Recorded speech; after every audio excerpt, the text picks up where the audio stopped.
Question factorise x cube minus 2x square minus x plus 2। इसके लिए सबसे पहले हमने एक्स क्यूब और 2x स्क्वायर में से यहाँ पे 3 टाइम्स एक्स है और यहाँ पे 2 टाइम्स एक्स है, तो हमने तीनों एक्स में से 2x बाहर निकाल दिया। हमने देखा यहाँ पे 3 और यहाँ पे 2, जो कम वाला है वो x बाहर आ जाएगा।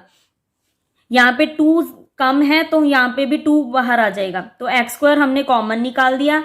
तो एक्स क्यूब में से x मल्टीप्लाई एक्स 2x हमने बाहर निकाल दिया, तो अंदर क्या बच गया, सिंगल x। और 2x स्क्वायर में से x मल्टीप्लाई एक्स हमने दोनों के दोनों बाहर निकाल दिए, तो हमारे पास कांस्टेंट क्या पड़ा है, -2, जो कि एक्स स्क्वायर का कोफिशिएंट है, तो -2 हमने कॉमन निकाल दिया। अब है हमारे पास x प्लस 2 में से अगर हमने ये वाली टर्म और वही टर्म हमने जैसे हमने पिछले 4th क्वेश्चन में किया था फैक्टराइज के टाइम कि हम ये वाली टर्म को सेम उतार देंगे x माइनस 2, तो हमने देखा कि यहाँ पे x पॉजिटिव है और यहाँ पे नेगेटिव है, यहाँ पे 2 नेगेटिव है, यहाँ पे 2 पॉजिटिव है, तो हमने क्या किया, नेगेटिव को बाहर कॉमन निकाल दिया, -1। अब हमने चेक करके देखना है, minus plus minus minus minus plus, तो हमारे पास क्या आ गया, -1 इंटू एक्स माइनस 2। तो अब इसके बाद x माइनस 2 हमने कॉमन निकाल दिया, तो हमारे पास क्या बच गया, एक्स स्क्वायर -1। हमारा आंसर सिर्फ लीनियर पॉलिनोमियल में आना चाहिए, तो हमने इसके लिए क्या किया, 1 को लिख दिया 1 का स्क्वायर, बाकी सारी टर्म हमने वैसी की वैसी उतार ली। तो a square minus B square का formula a minus B into A plus B, तो हमारा आंसर आ गया x minus 2 into X minus 1 X plus 1। Question number 5th part number 4 that is 2y cube plus Y square minus 2y minus 1। तो हमने सबसे पहले ये check करना है कि क्या हमारा दोनों टर्म्स में से कुछ कॉमन आ रहा है, तो इन दोनों टर्म्स में से हमारा कॉमन आ रहा है वाई स्क्वायर, यहाँ पे 3 टाइम्स वाई है, यहाँ पे 2 टाइम्स वाई है, मतलब यहाँ पे वाई इज अ क्यूब है, यहाँ पे वाई स्क्वायर है, तो हमारा वाई स्क्वायर कॉमन आ रहा है। तो हमने वाई क्यूब में से 2 वाई बाहर निकाल दिया, तो हमारा सिंगल वाई अंदर बच गया और प्लस के 2 आ गया, प्लस यहाँ पे वाई स्क्वायर का वाई स्क्वायर कॉमन निकाल दिया, तो अंदर क्या बच गया, +1। अब नेक्स्ट में है -2y माइनस 1, हमने 2y प्लस 1 ये वाली टर्म और ये वाली टर्म हमने सेम उतार ली। अब हमने चेक किया कि यहाँ पे पॉजिटिव है, यहाँ पे भी पॉजिटिव है, पर यहाँ दोनों में नेगेटिव का साइन है, तो हमने क्या किया, माइनस के 1 बाहर निकाल दिया। अगर यहाँ पे सेम टर्म हो तो हम प्लस के 1 लिखते हैं। तो अब हमने ये वाली और ये वाली पूरी टर्म्स में से 2y प्लस 1 हमारा कॉमन आ रहा है, तो हमने कॉमन निकाल दिया 2y प्लस 1, तो अंदर क्या बच गया, वाई स्क्वायर माइनस 1, तो हमने 1 को लिख दिया 1 जा स्क्वायर, तो हमारे पास आंसर आ गया 2y plus 1 into A square minus B square का formula a minus B into A plus B, तो answer is 2y plus 1 into Y minus 1 और y प्लस 1। ये 5th का ही सेकेंड पार्ट है। इस क्वेश्चन में px is equal to x cube minus 3x square minus 9x minus 5, हमने इसको factorise करना है। फैक्टराइज के लिए सबसे पहले हमने चेक किया कि इन दोनों में से कॉमन आ रहा है, इसमें सिर्फ एक्स स्क्वायर कॉमन आ रहा है। अगर एक्स स्क्वायर कॉमन आ रहा है, यहाँ पे हम लिख देते हैं, मान लो एक्स स्क्वायर कॉमन आ रहा है, तो अंदर क्या बच गया, एक्स माइनस 3। फिर हमारा इन दोनों में सेम यहाँ पे एक्स माइनस 3 नहीं बन रहा, क्योंकि इन दोनों में से कुछ कॉमन आ ही नहीं रहा। अगर कुछ कॉमन आएगा तभी हमारा x माइनस 3 अंदर बनना चाहिए, हमारी ये वाली टर्म और ये वाली टर्म सेम बननी चाहिए, तभी हम ये वाला मेथड लगा सकते हैं जो हमने 4th पार्ट में किया है, 5th के 4th पार्ट में और 1st पार्ट में। तो इसके लिए हम ये वाला मेथड तो नहीं लगा सकते, तो इसके लिए मैं आपको आज एक नया मेथड कराऊंगी, हिट एंड ट्रायल मेथड। तो सबसे पहले हमने चेक करके देखना है कि क्या हमारा आंसर वैल्यू पुट करके 0 आ रहा है, वैल्यू पुट करने पे हमारा इस पे वैल्यू पुट करने पे आंसर 0 आ रहा है। तो सबसे पहले हमने खुद से ही ट्राई किया, क्योंकि हिट एंड ट्रायल मेथड है, को ट्रायल करते जाना है हमने। सबसे पहले हमने 1 पुट किया, तो 1 जा क्यूब माइनस 3 इंटू 1 जा स्क्वायर माइनस 9 इंटू 1 माइनस 5, तो हमने वैल्यू की 1 जा क्यूब 1 आ गया, 1 जा स्क्वायर 1 इंटू 3 आ गया, माइनस 9 इंटू 1 दैट इज 9 आ गया, माइनस 5। तो हमने कि देखा 1 माइनस, ये सारे नेगेटिव में है, तो नेगेटिव वाले हमेशा पॉजिटिव हो जाते हैं, मतलब प्लस करना होता है। 9 प्लस 3 12, 12 प्लस 5 17, तो नेगेटिव है सभी के आगे, तो यहाँ पे भी नेगेटिव का साइन आ जाएगा। तो 1 माइनस 17 क्या आ गया, माइनस के 16, क्योंकि प्लस माइनस माइनस, तो हमारा आंसर क्या आ गया -16, that is not equal to 0। तो हमारा ये वाला ट्रायल मेथड तो नहीं रहा, या पॉसिबल नहीं हो पाया। क्यों? क्योंकि हमारा आंसर 0 को इक्वल नहीं आया। तो अब हमने क्या करना है, हमने x की वैल्यू -1 पुट करनी है। -1 पुट करके चेक करते हैं। तो -1 ज़ा क्यूब, -3 इंटू -1 ज़ा स्क्वायर, -9 इंटू -1 इंटू -5। जहां जहां x था वहां हमने -1 पुट कर दिया। अब हमने देखा कि -1 raise to power odd number आ रहा है, ऑड नंबर आया तो हमारा आंसर क्या आ गया -1। -3 into -1 the power even number आया। जब भी हमारा आंसर इवन नंबर आएगा तब हम +1 आता है। तो -3 हमने वैसे ही उतार दिया, इंटू 1 लिखना है तो वैसे ही लिख दो।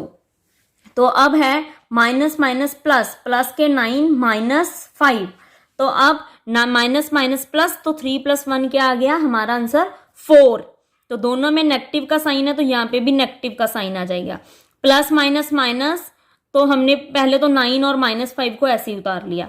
अब हमने प्लस माइनस माइनस, तो 9 में से 5 माइनस किया तो 4 आ गया। माइनस के प्लस 4 के प्लस, तो हमारा आंसर 0 आ गया। जब हमारा आंसर 0 आ जाए तो इट मीन्स कि x = -1 ये पॉसिबल हो गया। इसके बाद हमने देखा कि x = -1 पे हमारा आंसर क्या आ गया 0। तो इसके लिए हमने यहाँ पे एक नया मेथड करना है जो कि बड़ा इजी मेथड है। इसके लिए हमें लॉन्ग डिवीजन मेथड लगाने की जरूरत नहीं पड़ेगी। तो सबसे पहले हमने चेक किया कि x = -1 आ रहा है और हमारे पास पॉलिनोमियल गिवन है x³ -3x² -9x -5। तो इसके लिए हम क्या करेंगे, सबसे पहले हम ऐसे एक लाइन लगाएंगे ऐसे। तो इसके लिए हम इसके बाद क्या करेंगे, यहाँ पे लगा देंगे -1। कौन सा वाला? ये वाला, जिसको वैल्यू पुट करने पे हमारा आंसर 0 आया था। उसके बाद हमने x² का कोफिशिएंट, x³ का कोफिशिएंट, x² का कोफिशिएंट, दैट इज यहाँ पे माइनस लगाए, यहाँ पे -3, x का कोफिशिएंट -9, कांस्टेंट -5। आपने इसमें ध्यान रखना है कि अगर सबसे बड़ा हमारी इस पॉलिनोम की डिग्री 3 है तो 3 के बाद फिर 2 वाला, फिर 1 वाला, फिर कांस्टेंट। अगर कोई भी टर्म इसमें मिसिंग है, मान लो हमारे पास ये वाली टर्म ना होती, सीधा ही हमारे पास x³ के बाद सीधा ही x होता, तो हम x² की जगह यहाँ पे 0 लगाते। हमने मिस नहीं करना, हमने सिर्फ सीरियल वाइज लेना है। x³ का, x² का कोफिशिएंट, x का कोफिशिएंट, कांस्टेंट। सबसे पहले हमने यहाँ पे 0 लगा देना है, अपनी तरफ से 0, और यहाँ पे एक लाइन लगा देनी है। तो हमने इन दोनों को प्लस करना है, इन दोनों को प्लस करके आंसर क्या आ गया 1। 1 को -1 से मल्टीप्लाई करेंगे तो क्या आएगा -1, वो यहाँ पे लिख देंगे। अब इसके बाद माइनस माइनस प्लस, तो हमारा आंसर क्या आ गया -4। इसके बाद हमने इन दोनों को आपस में मल्टीप्लाई करना है, -4 इंटू -1 दैट इज +4। तो हमने यहाँ पे लगा दिया +4। तो -9 + 4 कितना हो गया, माइनस प्लस माइनस, दोनों को माइनस किया 5, 9 के आगे माइनस है तो यहाँ पे भी माइनस लग जाएगा। इसके बाद फिर -1 को -5 से मल्टीप्लाई करने पे क्या आ गया +5। तो -5 और +5 हमारा आंसर क्या आ गया 0। तो हमारा अगर आंसर यहाँ पे 0 नहीं आता तो हमारा इट मीन्स की सम कहीं ना कहीं गलत है। हमारा आंसर यहाँ पे 0 आना चाहिए। तो हमारी यहाँ पे सबसे बड़ी पार क्या थी 3, पार 3 थी। अब हमारा एक टर्म कम हो गया क्योंकि यहाँ पे 0 बन गया। तो हमारे पास अब कितनी रह गई, इसकी डिग्री 2 रह गई। तो हम कहाँ से स्टार्ट करेंगे, x² से। यहाँ पे 1 था तो 1x², चाहे अकेला x² लगा दो चाहे 1x² लगा दो। अब इसके बाद x वाली टर्म फिर कांस्टेंट, तो -4x -5। अब हमने x² -4x -5 को जैसे हमने 4th क्वेश्चन में किया था वैसे ही सॉल्व करना है। ये वाला 1 चाहे लगाओ चाहे ना लगाओ। तो सबसे पहले हमने इन दोनों को आपस में मल्टीप्लाई करनी है, 1 × 5 दैट इज इक्वल टू 5। अब हमने x का कोफिशिएंट लिख लेना है दैट इज 4। 4 के आगे वाला साइन नहीं देखना, कांस्टेंट के आगे वाला साइन क्या है माइनस, तो यहाँ पे माइनस लगा देंगे। अब हमें 2 टर्म्स ऐसी चाहिए जिनको मल्टीप्लाई करने पे तो 5 आए और माइनस करने पे 4 आए। और 5 और 1 को मल्टीप्लाई करने पे 5 आता है और 5 और 1 को माइनस करने पे 4 आता है।